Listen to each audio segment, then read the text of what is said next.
Starting off with the LA Angels, I have Mike Trout in 2018. I'll be honest here, there were a few seasons I thought about going with. While Trout has had many excellent seasons that could be the pick here, I'll go with 2018, a year where it took a monster season for Mookie Betts to prevent him from winning the MVP. Trout was insane that year, hitting .312 with a .460 on base, a .628 slugging, 39 homers, 24 stolen bases, and played solid defense. For the Houston Astros, I have Jeff Bagwell in 1997. There's definitely some worthy candidates for this spot, including Bagwell's MVP campaign in a shortened 1994 season, Bregman in 2019, or even Biggio in 97. For me, I'm going to stay in 1997 and go with Bagwell. He was simply phenomenal that year, putting together an incredibly good offensive campaign. Overall, he hit 43 homers while hitting .286 with a .425 on base and a .592 slugging. Bagwell had many of these types of seasons, but overall, this feels like the most complete one. For the Oakland A's, I have Jimmy Foxx in 1932. While this A's team played in Philadelphia instead of Oakland at the time, that didn't stop Hall of Famer Jimmy Foxx from putting up one of the best seasons of all time.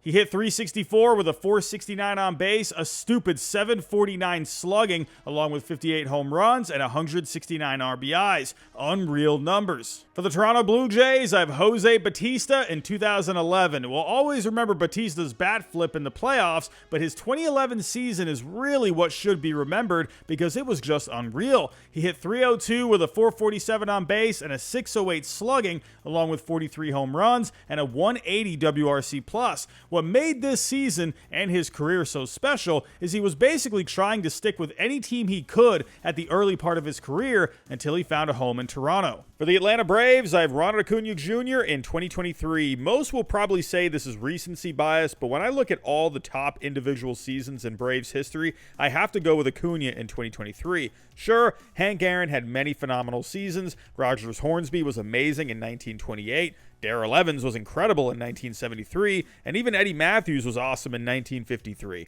But what Acuna did in 2023 is just a tier above to me. He created the 40-70 club while hitting .337 and posting a .416 on base and a .596 slugging. Sure, his defense wasn't incredible overall, but he more than made up for it with his bat and speed. These are numbers that don't come around very often. For the Milwaukee Brewers, I have Christian Yelich in 2019. While we haven't seen the MVP form of Yelich for a few years now, his 2019 season was one to remember, which, funny enough, was better than his 2018 MVP season. He was simply off the charts, hitting .329 with a .429 on base, .671 slugging, a .174 WRC+, 44 home runs, and 30 stolen bases. Let's see if Yelich can start getting back to those numbers in 2024. For the St. Louis Cardinals, I have Mark Maguire in 1998. Everyone will remember 1998 for the great home run chase between Maguire and Sosa, with Maguire coming out on top. That season was just insane for him. To go along with the 70 home runs he hit .299 with a .470 on base and a whopping .752 slugging while posting a .205 WRC+.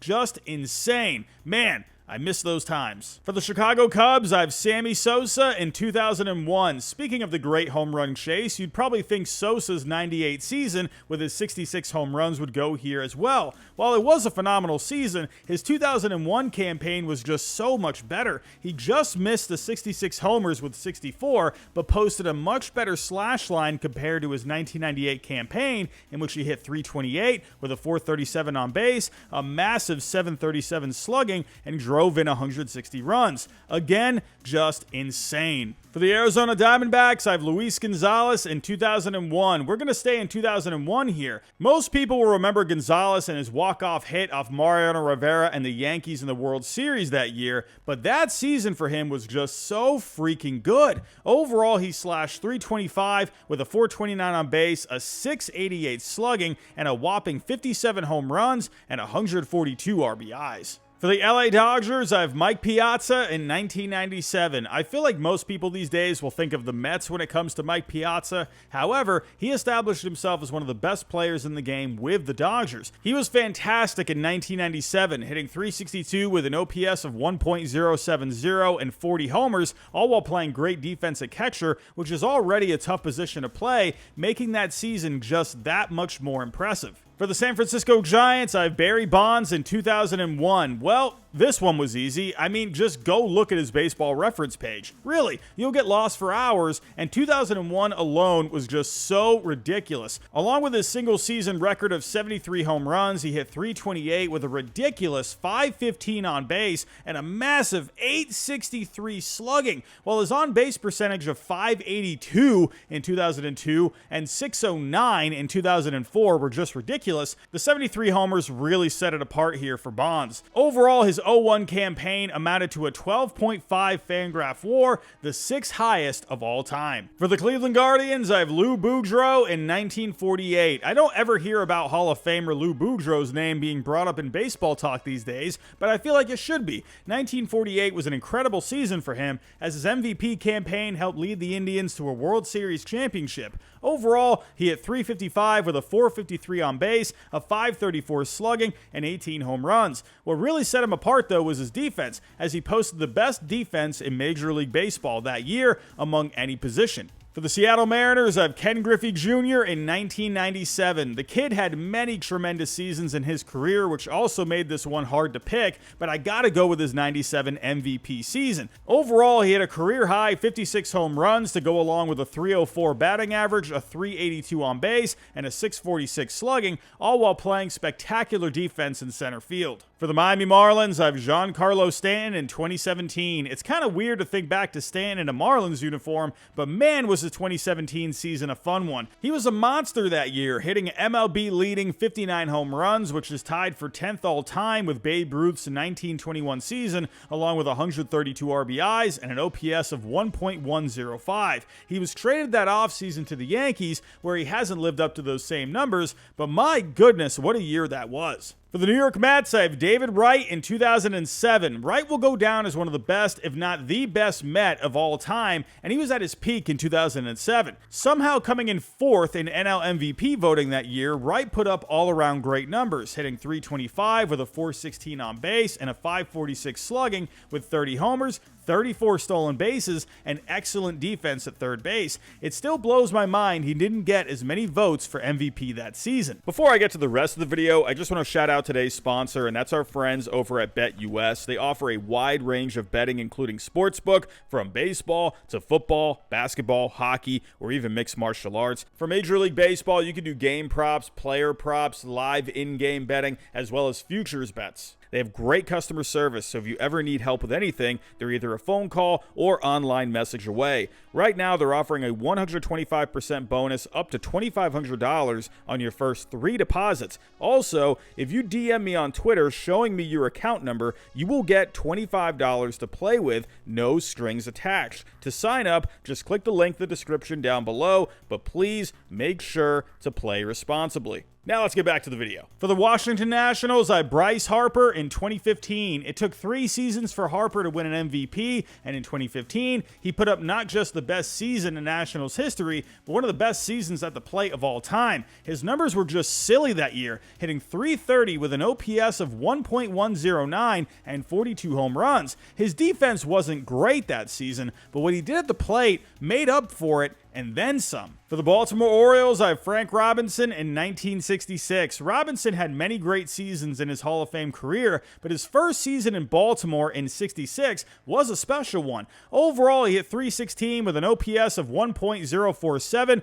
and an MLB leading 49 home runs. Not only did he win the MVP that year, but he also helped the Orioles win their first World Series. For the San Diego Padres, I have Ken Caminiti in 1996. Some people might go with Tony Gwynn's 1987 season, where he hit 370 with 56 stolen bases, but I have to go with Caminiti in 96 when he won the MVP. Caminiti put up some monster numbers in 96, hitting 326 with a 408 on base, a 621 slugging, and 40 homers, and was near the top in all 3 of the Triple Crown stats. For the Philadelphia Phillies, I have Mike Schmidt in 1980. Hall of Famer Mike Schmidt had many great seasons, but nothing topped his 1980 season when he posted an OPS of just over 1,000 and a WRC plus of 172 with 48 home runs and 121 RBIs, all while playing great defense at third base. He also helped the Phillies win their first World Series that season. For the Pittsburgh Pirates, I have Heinz Wagner in 1908. While it may have been long ago in a different era,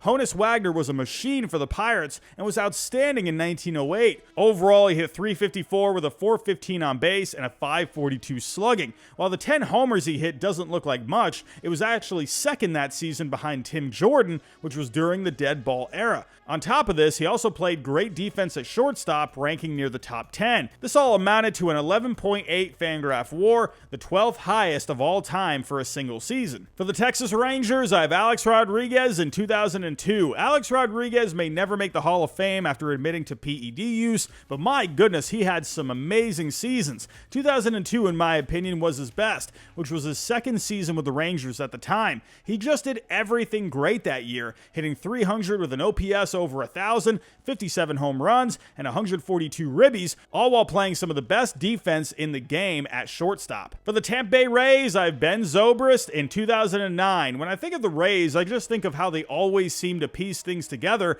and find a way to make the playoffs. Not often have they had some big seasons, but super utility man Ben Zobrist in 2009 was one of them and could be considered one of the most underrated seasons of all time. He simply did everything so good, hitting .297 with a .405 on base and a .543 slugging, all while hitting 27 home runs and 91 RBIs. He also played amazing defense at not just one, but 7 different positions that year. For the Boston Red Sox, I have Ted Williams in 1941. The splendid splinter had many historic seasons in his Hall of Fame career, but it's hard not to choose 1941, the last season a hitter that had a batting average over .400. Overall, he hit .406 with a .553 on base and a ridiculous .735 slugging with 37 home runs and a stupid .217 WRC plus. Simply put, this is one of the best seasons of all time. For the Cincinnati Reds, I have Joe Morgan in 1975. In my opinion, Hall of Famer Joe Morgan was one of the most underrated players of all time, and he put up an all-time season in 75 that helped him win the MVP. While he never hit for much power in his career, he was simply an amazing hitter and an on-base machine, all while flying on the base paths. That season, he hit .327 with a silly .466 on base, a .508 slugging, all while stealing 67 bases. A phenomenal season. For the Colorado Rockies, I have Larry Walker in 1997. Whenever I want to think of a fun season, I think back to Hall of Famer Larry Walker in 1997. Winning the NL MVP, Walker was tremendous, hitting .366 with an NL leading .452 on base, a major league leading .720 slugging, which is just silly, 49 home runs, and 33 stolen bases. The funny thing is, even with those numbers, he still didn't win MVP unanimously. For the Kansas City Royals, I have George Brett in 1980. Hall of Famer and 13-time All-Star George Brett will go down as one of the best and grittiest players of all time, and his MVP season in 1980 was something special. He was so close to hitting .400 that season, posting a .390 batting average with a .454 on base and a .664 slugging, all while hitting 24 home runs. For the Detroit Tigers, I have Tai Cobb in 1911. Before Pete Rose, there was Tai Cobb, one of the best of all time, and his 1911 season was something else. Sure, it was the dead ball era,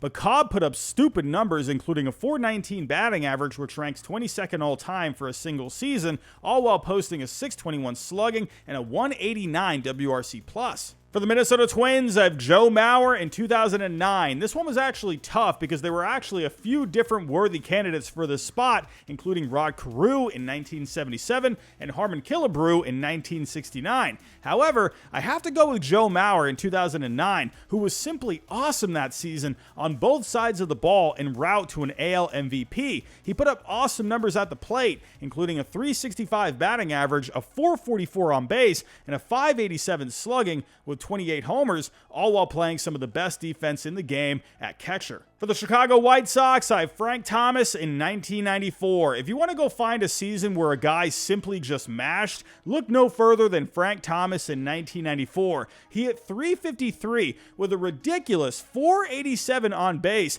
and a whopping .729 slugging with 38 homers and 101 RBIs. The funny thing about this is he did this in only 113 games since that season was cut short due to the 1994 strike. And last but not least, for the New York Yankees, I have Babe Ruth in 1923. Let's end this with one of the greatest of all time, Babe Ruth, and his 1923 season, which actually has the highest Fangraph WAR for a single season of all time. To sum it all up, yeah, these were ridiculous numbers. He hit .393 with a .545 on base, a .764 slugging, all while hitting 41 home runs and driving in 131 RBIs. Simply unreal. I guess it really was just the beer and hot dogs. So that's my list. Tell me what you think down below in the comments, but that's all I have for right now. If you can on the way out, hit that like button for me, subscribe if you're new, and I'll talk to you next time.